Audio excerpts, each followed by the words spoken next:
I'm sure everyone watching this video is familiar with being disappointed in any sense, whether it be TV shows, movies, possibly even children, but in my opinion, disappointment is very important to developing character and trying to figure out what the hell happened to whatever the hell you're looking at, although video games are no exception unfortunately. Most of the time, it hurts more with video games on so many levels. Hype is a very risky feeling because we don't know what's really in store when a video game is announced. This can go for a brand new original game, sequels, or even remasters of sorts. It doesn't matter what type of game is being created because the possibility for disappointment to show its extremely ugly face is almost guaranteed to take your money. Lots of games have smaller elements or aspects that come off as very disappointing, but it's not the end of the world because everything else is either average or really damn good. But there are a lot of video games that are just straight up disappointing from initial announcement to the final product being released. There's no such thing as a perfect video game, and honestly I don't think the perfect game will ever exist in this timeline, but flaws and disappointments bring up many discussions based on a lot of topics: better gameplay, music, visuals, story, and many other elements that can and sometimes will be up for disappointment. And we also have to remember that everyone has their own opinions, and someone is going to be disappointed about something that someone actually likes. It's not like the developers are trying to make bad games to get us off our high horse as if we as fans know how to develop a AAA game, but they also don't know what those fans want or if they're going to enjoy specific parts of their game, if not the entire thing. And I would personally hope that future studios and developers just do the best work they can and hope for a positive reaction. Developing games is not easy, and even if you go into a game with zero expectations, you're not prone to being disappointed. There have been a lot of video game companies that are known for their games of the past and in modern times made a huge 180 into some of the worst business tactics we've ever seen. But in my opinion, one company is at about a 90 and quietly looming in the shadows of being extremely disappointing the past few years, with the occasional amazing game. I hate to say it because I've been a massive fan of this company ever since I started playing video games in 2006, but Nintendo has been extremely disappointing to me over the past few years. The Nintendo Switch in my eyes has become a dumpster fire. The next big step for gaming with an extremely successful hybrid console had the potential to change the world of gaming once again. 2017 through 2019 was the brightest the Switch has ever been, although the 2020s for Nintendo is honestly something I feel ashamed of. To me, the Switch is a complete mess. I can't even fathom why Nintendo thinks they need all of these useless ass games on their eShop. Also the fact that they don't need all of the big third-party games on their console. It feels so unnecessary, and I feel like their vision is just to sell the Switch no matter what at the cost of being a giant mess. Nintendo feels money hungry, and that's a terrible thing to be known as, especially in the world of video games, as there's so many money hungry companies that want nothing but your money. Yeah, Nintendo makes quality games every now and then, but what happened to consistent great games all the time? Metroid Dread, Super Mario Wonder, Kirby and the Forgotten Land, and Fire Emblem Engage are some amazing experiences for me. But why are we getting all of these Wii U games ported to the Switch? Why do I need to mention the trash dump that is the eShop again? What the hell happened to Nintendo, and how are they going to bounce back, if they can bounce back? I guess we'll find out in about 25 years, but I want to talk about a series of Mario sports games that were some of the most charming and unexpected surprises that no one would ever think of, but turned into some big time fan favorites. Ladies and gentlemen, welcome and thank you for attending this very important conference. I have a matter that I must address as soon as possible, and I believe now is the time to address said problem. So sit back, relax, grab some snacks, and if you're wondering why I'm not there physically, the entire conference would be ruined and there will be a lot of blood, so it's best for me to stay home here in space and just talk to you all digitally, because there's nothing to destroy here in space. So yeah, that's why I'm not there. Is that foreshadowing?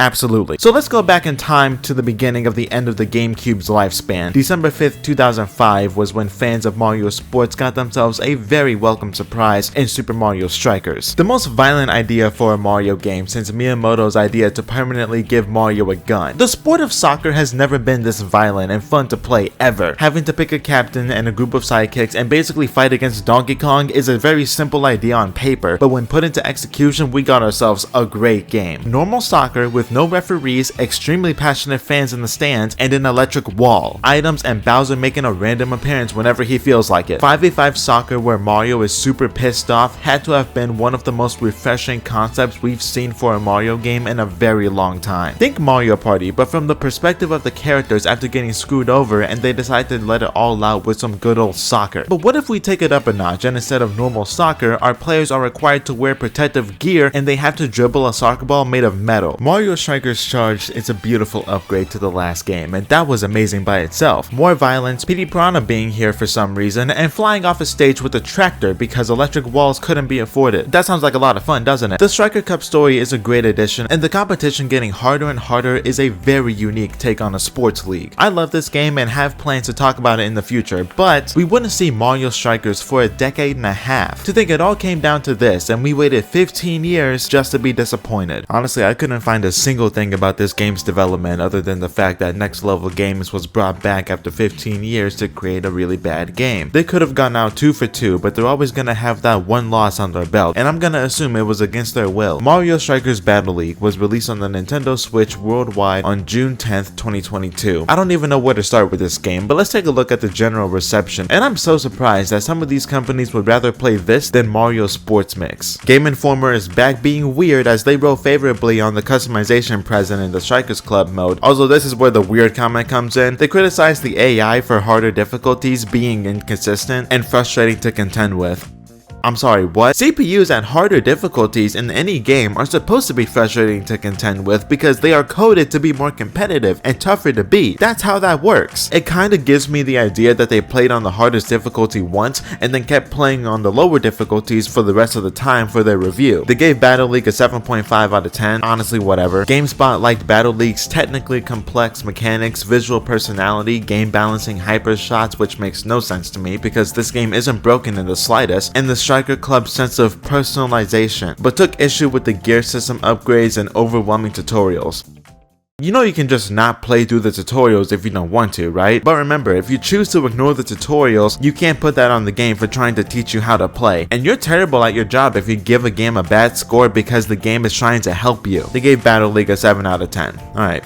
Whatever. Game Radar Plus comes in with a spicy 2.5 out of 5 because the game lacks personality. I half agree with this and half disagree with this, but I'll talk about that later. They also weren't fans of the gameplay limitations, the lack of visual clarity on the fields, and how static the stages feel. I'll talk about this later, but I do agree with this. IGN. Jesus Christ. 8 out of 10, focusing their praise based on the online as if it's the next big step in competitive gaming, but criticizing the lack of innovation that the past 2 games had. Also, Nintendo Life will always be biased, so I'm not surprised that they gave this game a 9 out of 10, praising this game like it's the second coming of Christ. I thought we were playing Mario Strikers Battle League, not Mario Super Sluggers. I was very surprised seeing the constant praise for this game. I'm not saying it's the worst game of all time, but it's not the best Mario sports game. There are a lot of problems that could be fixed. There are some positives, but I have my reasons as to why I don't like this game. You know, it's been a while since I've gone on a shitting spree and I ran out of toilet paper, but it didn't take long for me to find a good substitute. Oh, that's right, you guys are still here. I'm sorry, I thought I turned off my mic. This is Mario Strikers Battle League. This is something I'm surprised I haven't done until now, but I want to get off some first impressions, and it's safe to say that we're off to a very mid start. Just like every other Mario sports game that isn't Mario Tennis Ultra Smash or Aces, we got ourselves an opening cutscene, as we see 2 halves of the field become one, the Mushroom Kingdom on one half and Bowser's Castle on the other. Bowser and his team pops out of some random portals, and then Mario. Why the hell does it come out like that? It looks like an AI edit and you don't want to go that far. Visually, this game looks great and the animations are very smooth, but the pacing of this opening cutscene is so slow. The action doesn't feel impactful and it feels like a drag as it's kinda boring to watch. We get a sneak peek at the new gear system as we see our characters with different types of gear, and we see the brand new Hyper Strike. Afterwards, we get to the title screen, and do I have words to say about this title? Battle League is an awful title. It feels so artificial and stale. Nothing makes it feel like the third game, but the title somewhat fits the idea of what this game has become. Also, the main theme we hear on the main menu, it sounds just as artificial. Sounds like a generic sports theme. There's nothing that makes it sound like a Mario Strikers piece. It's basic and very one note in a bad way. Luckily for this game, in my opinion, this is the only really bad song. Every song in the Deca Sports trilogy is better than this single song in a AAA modern Mario sports game. I can't believe it. Can someone wake me up? I must be dreaming. The art on the main menu is really cool, but I wish there were different versions of this menu with characters and some soccer action, but I'll let it slide because the art is nice. So overall first impressions. I'm not happy, because once upon a time, I was excited for this game just to be disappointed. I just started the review and everything is coming back full circle.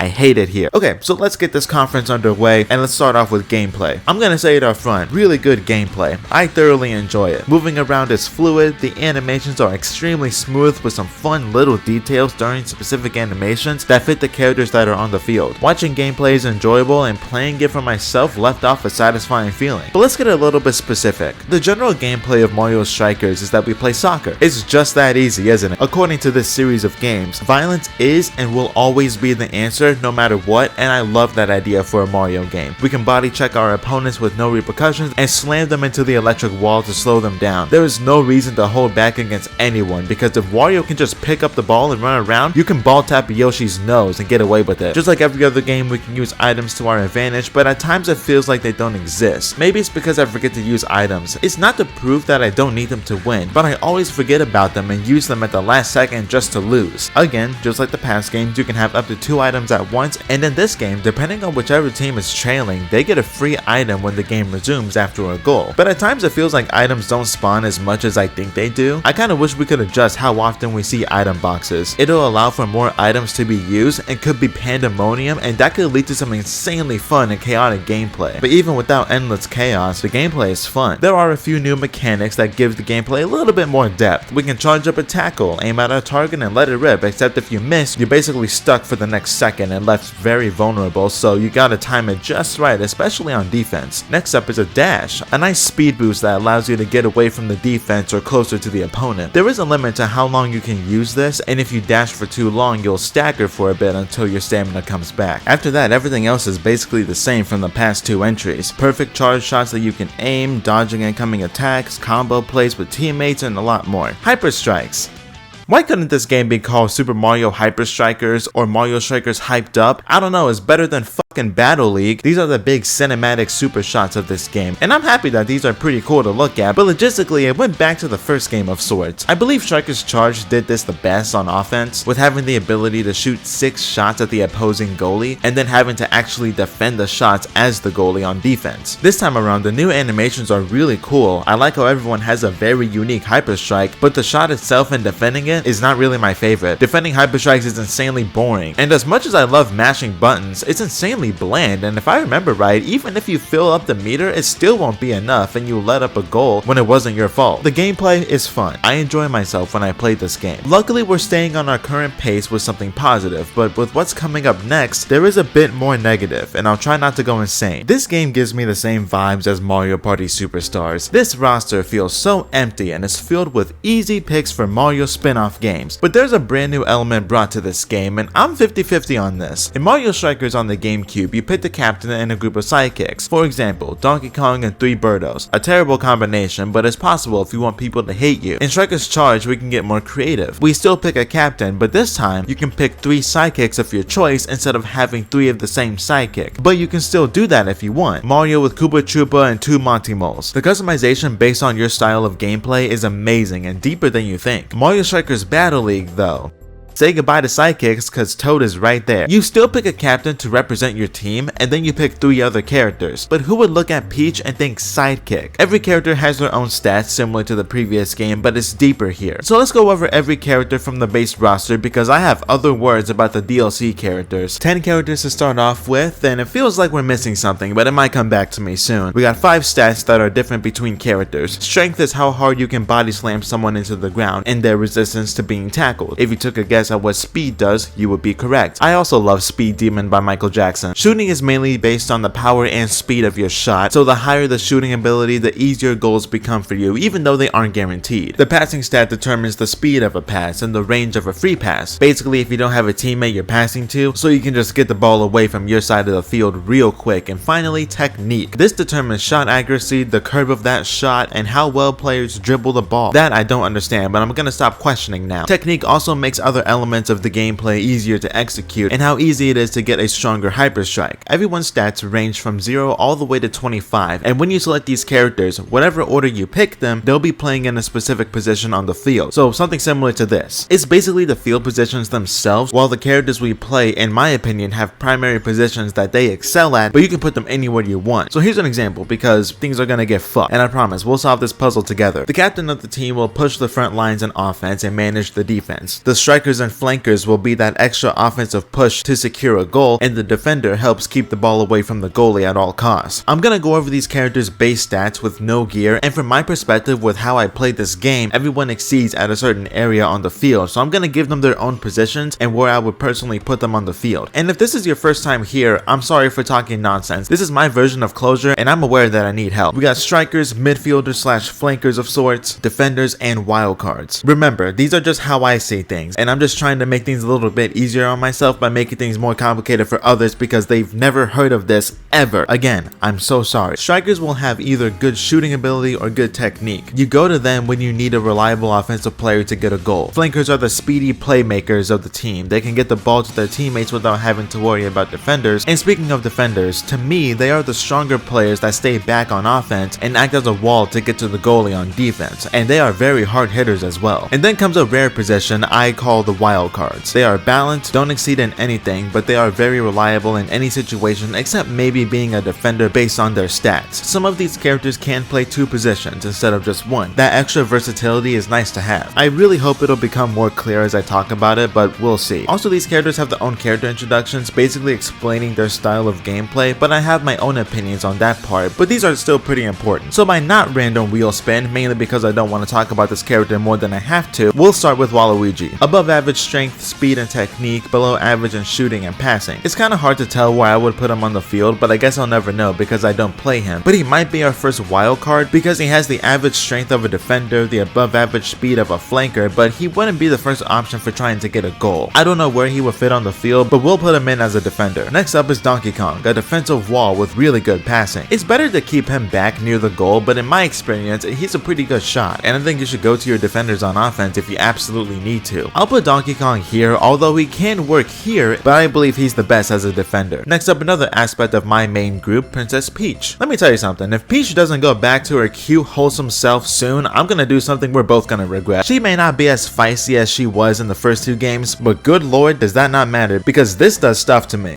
I'm sorry, I thought I had my mic off again. Peach is working with her legs to get away from the opponent quickly, and works with a very evasive playstyle. She's not the strongest, so it's tough for her to get some good shots up or tackle consistently, but she can get the ball closer to the goal, so I will put her right here. Yoshi is next up on the list, and he's a really great passer with some good speed, although below average in everything else. He may not be the best offensive anchor, but no one's gonna take the ball away from him, so for me, he goes here because he can use the other flankers by his side to gain an advantage, especially if he has another shooter with him. Now Wario is the ultimate defender in my eyes, but because of his shooting stat, he's staying back no matter what. I'll give him all the garlic he wants just to stay back there. It'll keep him busy for the next 3 years. He's a point stronger than DK, 2 points faster but a worse passer. They both share the same speed and technique, but I believe because of his superior strength stat over a goddamn ape, Wario is gonna be the one defending the goalie whenever I have him and DK together. And Wario's a cheater because he just carries the ball as if it's a 3 Michelin star meal. He goes here and he's going to stay there forever. Toad has been promoted from 2-time sidekick to main character.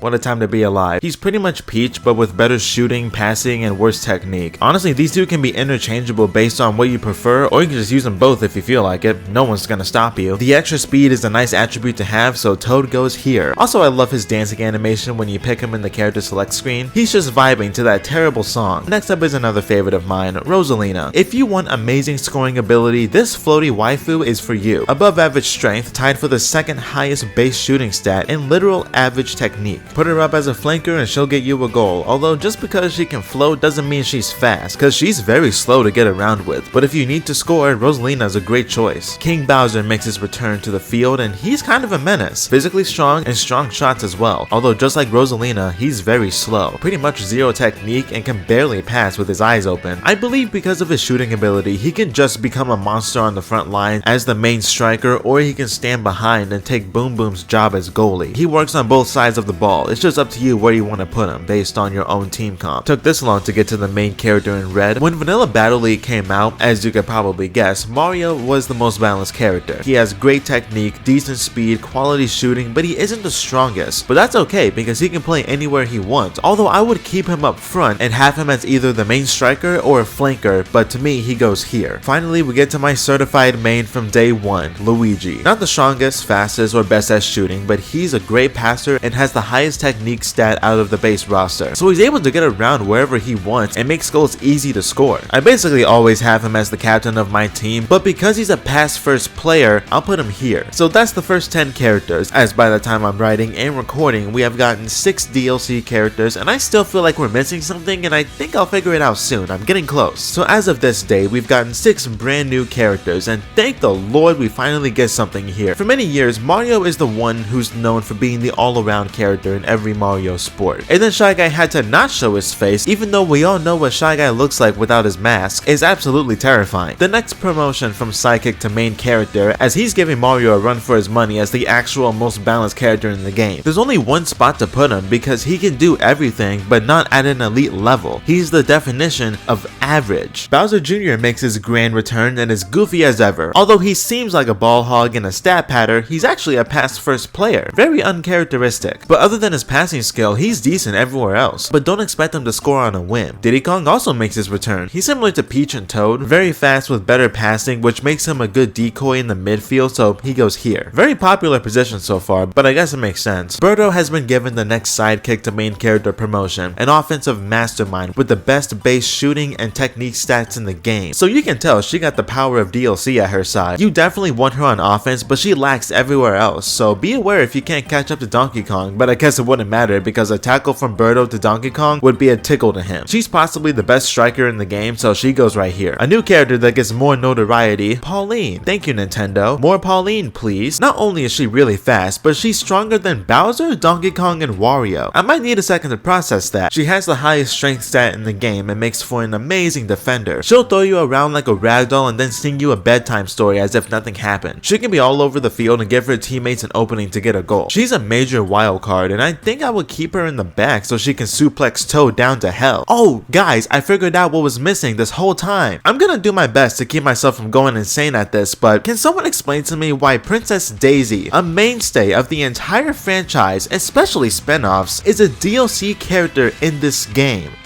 What the fuck? I don't think it would have hurt Nintendo to be a little weird and have 11 base characters instead of an even 10. Yeah, she may have been one of the first 2 DLC characters, but that doesn't matter and it bothers me deeply. Also, in other sports games, she's known as an all-arounder or very fast on her feet. In Battle League, she has great technique, and that's it. She's slow as hell, and average strength, so at least she'll be able to push over Birdo. And the more I look at Daisy's stats, I see Luigi, so she goes right here. This roster.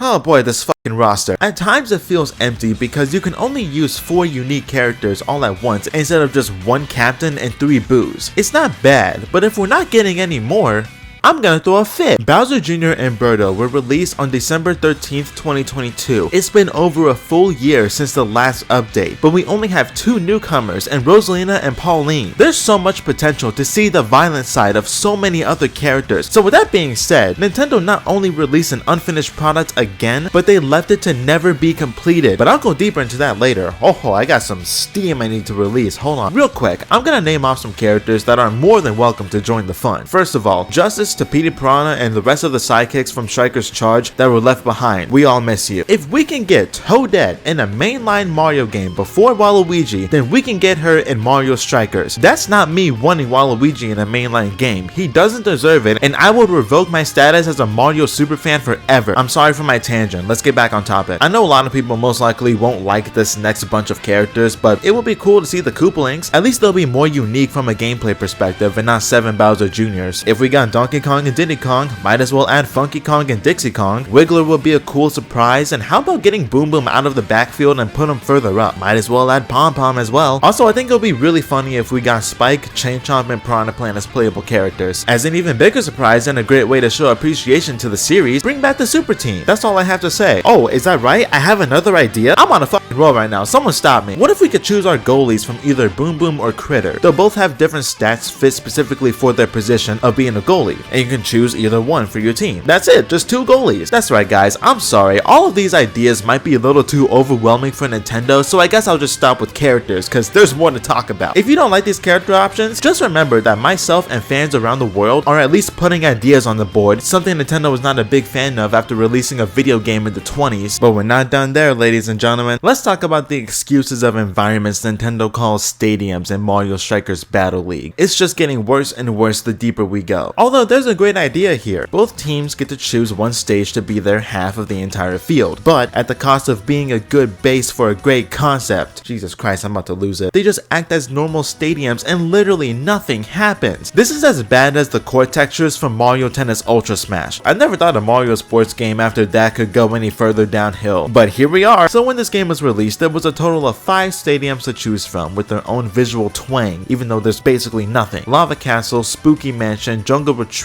Mushroom Hill, and Royal Castle. They only exist for visual effects, and even these are super boring to look at. Fuck, I'm about to throw a massive fit. Mario Strikers Charge stadiums were so much more interesting because there were a ton of hazards that would affect everything that's happening. I could say the same thing about the first game when Bowser comes out of nowhere because he is the hazard. In Battle League, these stadiums could have hazards affecting the field in some way, shape, or form. Lava Castle could have fireballs flying in and landing on random spots on the field. Mushroom Hill could spawn random items out of pipes. Spooky Mansion could have King Boo and his Boo minions do something to the other team, like give them a status ailment or something, I don't know. Royal Castle. The only thing I could really think of was boost panels that give you a big speed boost similar to the mushroom item, mainly because I was thinking of Royal Raceway from Mario Kart, but it's still an idea. Jungle Retreat is the best place to have a banana shower similar to the Lava Castle idea, but just banana peels, so watch your step to avoid breaking your back. As the updates went, we got 3 extra stadiums. It's funny to think about because the base game released with 10 characters and 5 stadiums, while the DLC gave us 6 characters and 3 stadiums. Thanks for cutting everything in half, just like your plans to finish this goddamn game. Desert Ruin, Planetoid, and Urban Rooftop. These could be better, but Planetoid is something unique and I like the idea of Urban Rooftop, but what else is there to say about these stadiums that I haven't said yet? Desert Ruin could have literally been the Sand Tomb from Charge. Why not bring that one back? At least players won't assume and just think you're lazy. I would also like to add that when we're playing the game, we don't even see the backgrounds themselves, only the crowd, and that we barely see at all. A graphic in the middle of each half of the field, and the only times we see these somewhat unique designs is during replays, cutscene animations, and the beginning cutscene of every match. So basically these designs are fruitless with zero depth or anything interesting going on. Yeah, I guess these stadiums complete their job of being venues to play soccer, but take a look at nearly every Mario sports game of the past. Those stages and stadiums have character, personality, and charm with Mario elements that affect the gameplay. From a gameplay perspective, Battle League stadiums do literally nothing, and you just pick the ones you like, and if you're playing against a CPU offline, you're gonna give them the ones you don't like. Oh, but I guess you can choose to play at night or during the day, because that totally changes everything. Everything is so much better now. Here's a quick ranking of the Battle League stadiums, not like it matters anyway because I have nothing else to do. Spooky Mansion, Jungle Retreat, Desert Ruin, Lava Castle, Mushroom Hill, Royal Castle, Planetoid, Urban Rooftop. Quantity is low. Quality is at a very solid 0. I'm not gonna answer any more questions about stadiums, so all of you put your hands down and let's keep going as things get worse moving forward. There's been a familiar theme with modern Mario sports games, and that's a lack of content. It's always frustrating to deal with, and playing the same thing over and over again is just not fun. No replay value. But how about we let the irritation build up gradually as we talk about this? Does that sound like fun to you? First up is Quick Battle. This allows you to play against CPUs, local play, local wireless, and online. If you play locally with other people in the same room, you can play with up to 8 people, which is really damn cool. Although the more that I think about it, there's hardly any gameplay customization. You can change the duration of the match, the highest being 10 minutes, which I actually think is kind of funny. Change the CPU difficulties, turn on or off items and hyper strikes, and switch the match to be played during the day or at night.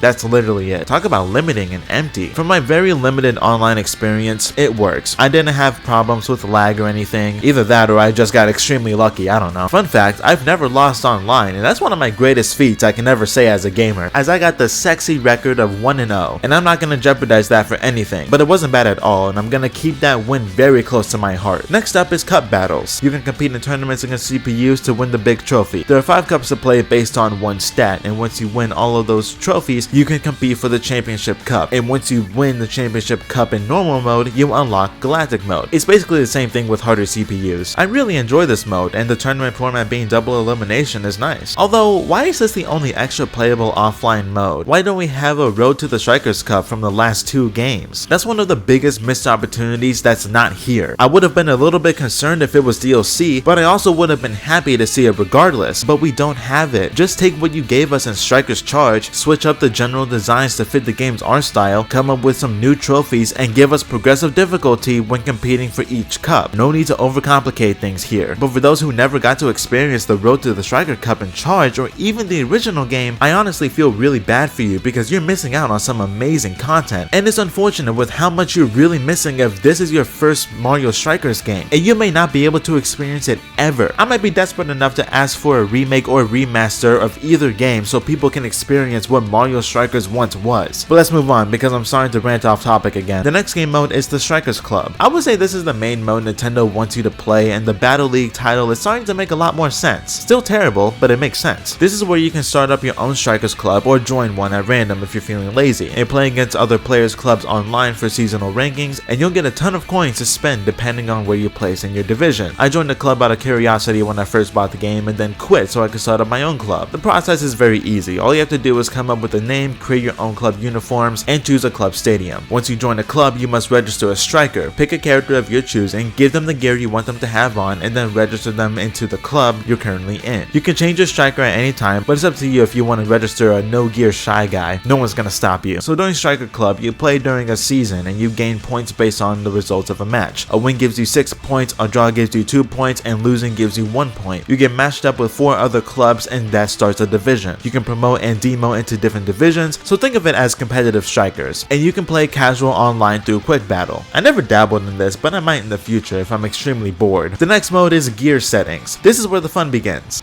Kind of. So in Battle League, you deck out your characters in gear, and these affect your stats. You got headgear, gauntlets for your arms, armor for your body, and special footwear. Every single piece of gear can raise specific stats at the cost of decreasing other stats. You can customize a character based on how you want to use them. If you want Peach to be more offensive with better shooting, you can do that. If you want Wario to be faster, give him all the speedy equipment you can. Or you can just pick whatever gear you think looks cool and rock with that. Now I don't mind having to buy these with coins, although I'm indifferent towards having to buy gear for every single character. For example, if you buy the muscle helmet for Luigi, you don't unlock it universally for the rest of the cast. You have to go to another character and buy that same gear. Also, having to grind coins is kinda off-putting because if you play against CPUs, you only get 10 coins every time you win. You'll get a good number of coins when winning cup battles, and you'll definitely get some good money from playing online, but I wish there was a better way to get coins or just up the scale of money to win. But this next complaint is something I'm not a fan of. There's a severe lack of options for each type of gear. 9 different pieces of gear per body part, coming out to 36 per character. Now that does seem like a lot, but be prepared to see the same gear very often. I wish there were more options to choose from, but other than that, I really like this addition, and being able to customize characters based on your own playstyle is something I very much appreciate. The other modes are Training Mode, which allows you to learn the game's controls and mechanics, Striker Ranking, where you can see other players' ranks if you're feeling self-conscious, and Options. Take a look at the controls and other useless stuff that doesn't matter. I don't believe there's anything wrong with looking back at more successful games of the past and either bringing back modes from that game or using them as a blueprint for something on par or better. The Cup Battle is a watered down Road to the Striker Cup, and even Cup Battles from the first game as they're completely different. Training Mode is the middle sibling of Strikers 101. Charge had character missions that unlock some cool stuff and that's nowhere to be found. Is empty even the right word anymore? You know, the more I think about it, I should have talked about frustration alongside disappointment earlier. This is one of the most empty video game experiences since Ruby Grim Eclipse. This game is better, but that comparison alone should put some question marks over your head. And also the bar is already pretty low to begin with, so that doesn't take away my current emotions of disappointment and sadness. When this game was originally announced, I was excited for it, but in my opinion, it felt very forced. It's like Nintendo only made the game just so they can say that there's a new Strikers game on the Switch. There's a new Strikers game after 15 years. Effort was clearly something that was left behind at some point because things can and most likely will get super boring after a short amount of time. I feel like the main focus was put on gameplay, character animations, and online functionality. Nearly everything else is either watered down or doesn't exist when it most likely should. I have 2 specific gripes that I just have to get off my non-existent chest because it bugs me so hard that an extra step wasn't taken and it seems like it was a conscious choice instead of a coincidence. After you choose your team, you're taken to the next screen where you get to choose your uniforms. This is a nice idea as the whole squad gets dripped out together as a team, but it'll never be fully realized because it's so limiting. Let me explain by going back to choosing which side of the field you'll be playing on. In offline play, I honestly don't remember for online, whichever side you choose, you get access to 5 different uniforms. If you choose left, you get more colorful uniforms, and if you play on the right, you get 2 blues, 2 purples, and black. Don't get me wrong, I like how these uniforms look on our characters, and it's a nice refresher seeing them rock different colors outside of their default color palettes. But why can't both teams have access to all of these uniforms? You as the player are missing out on half of the uniform options regardless of which side you choose to play on. Not only that, but if you want to wear a specific uniform that's on the opposite side of the side that you're playing on, you have to go all the way back to choose the opposite side of the field, pick your characters again, and then choose the uniforms you want. That just sounds very tedious for no reason. I believe both teams should be able to choose from all of the available uniforms, and to avoid any future confusion of players choosing the same uniform, just don't let the other player or CPU wear the same uniforms. And if someone picks one of the blue or purple uniforms on the right side, the other two should be void from being chosen because they're very similar regardless of general design. This also goes for cup battles, as you can only choose from 5 uniforms instead of all 10 we see in quick battles. But the fun doesn't end there. It's not like there was any fun to be had anyway. We should at least have an option to create our own uniforms outside of starting a strikers club. It's these types of quality of life elements and smaller additions that we've been missing for the past 4 years, and they will be very nice to have. My second gripe comes from the gear system. There's a very specific piece that's missing, and it may not be super obvious at first, but over time it's something that'll be more appreciated. Let's say you're a little tired of the same playstyle for a certain character. You want to switch it up and give them a different set of stats to play around. You basically have to go back into the gear settings and create whatever playstyle you're thinking of from scratch, instead of being able to register specific gear to be chosen from. Once you create a group of gear for a character, you're stuck with it until you change it. I just think we should be able to create whatever we want and be able to register a certain number of gear we put on our character. So think of it like this, because it's kind of hard to explain. Like I said like 30 seconds ago, quality of life elements are nice to have, but really thinking about it and asking why these things aren't here just makes me sad. Nintendo must have some sick fetish for releasing unfinished games, putting out DLC as if that'll put a nice big ribbon on the game, and then never come back to give it more support. As soon as the player base gets smaller, they reel us back into the depths of hell with free DLC for a few months, and then boom, the player base is back down as the game barely survived a year because there's nothing else to do. I hate this game because I feel like it was forced down our throats. There's only one part of the game I feel like there was real love put in, and that's the general character animation. My god, does this animation hit the spot? Everyone is so expressive and charming. It's only one of 2 things that can make players come back. The other is the great gameplay. I feel like Nintendo wanted to claim that Mario Strikers is back after 15 years. It was until it released, then it was Mario Strikers Battle League. Other than the character animations that I mentioned earlier, this game has no charm, no personality, nothing that makes it seem like the Mario Strikers of old. The lack of extra content is the biggest problem here, because in every playable mode, you're playing normal Battle League in different circumstances. There isn't any unique gameplay customization to make everything more interesting and fun. The stadiums are drier than any woman that looks at me. All the possible game modes went out to get milk and never came back. Mario Strikers Battle League gives me the idea of a small local town. Not too much to do, but on the surface, it's a humble place with one heavily populated area. Battle League is not humble. It is without a doubt in over its head, a narcissist, egomaniac, and everything that fits that description. Battle League thinks that because of a small amount of positives it has, it's the best thing in the world since Mario Tennis Power Tour, but it's not. So frustrating. Okay. Battle League feels more than aware of its flaws, but refuses to acknowledge that it needs to change, that it needs to be better for the people who have been wanting a new Strikers game. But it thinks it's the most perfect thing in the world with 0 flaws. It needs to be humbled in order to realize that forcing yourself amongst fans just to say that you exist and act as if you're the next big success, it's mind-boggling. But it'll never be humbled because Nintendo is never going to come back to support this game. The positives are there, but it refuses to accept its flaws, as those are just terrible. It acts as if those flaws don't even exist. Battle League acts as if it's fine where it's at. It doesn't need any changes, when in reality, it's super goddamn mid. Although I can see myself come back to play once every 6 full moons.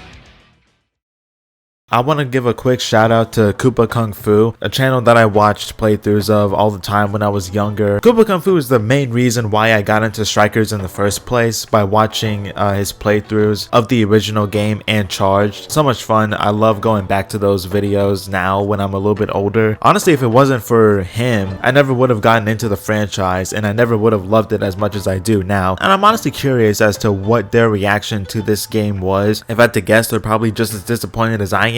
I honestly don't know, only they can tell you. And honestly, that's basically how my Strikers origin story started. I forgot what it was. I just saw a pissed off Mario and I was like, oh yeah, I can get into that. And that's exactly what happened, because I wouldn't be making this video if it never happened. Still, I hate Battle League so much. The Mario Strikers games was once a very beloved franchise, and in my opinion, very underrated compared to some of the other sports games. It's still beloved because of those past two entries. Mario Strikers Battle League feels like a mold on the freshest bread. Everything around that mold is quality and possibly the best you'll ever find, but that goddamn mold, it's just unnecessary. Mario Strikers Battle League feels unnecessary because of what we got. My excitement wasn't off the charts high, but I was ready to see what the next entry could be. I get such weird three-sibling energy from this series of games. Strikers was a great time as the oldest sibling. Strikers Charge was praised amongst everyone, and it held that praise for 15 years, and the youngest sibling Battle League came up. Nintendo would give it more attention as time goes by, completely act as if Charge wasn't the jump the shark game. I know we live in a world where DLC is basically a necessity in video games, but this game got more attention than both prequels. Mario Strikers Battle League is disappointing and frustrating because if we never got it, we could have gotten ourselves a very good product with lots of care and love put into it, but apparently that's not profitable anymore. This game felt as forced as Sonic Forces, and if you go that low, I'll never speak to you again. So thank you all for taking part of your day to be here and watch my brain slowly rot. It felt nice to let it all out amongst all of you amazing people. Ah shit, the conference was supposed to be tomorrow.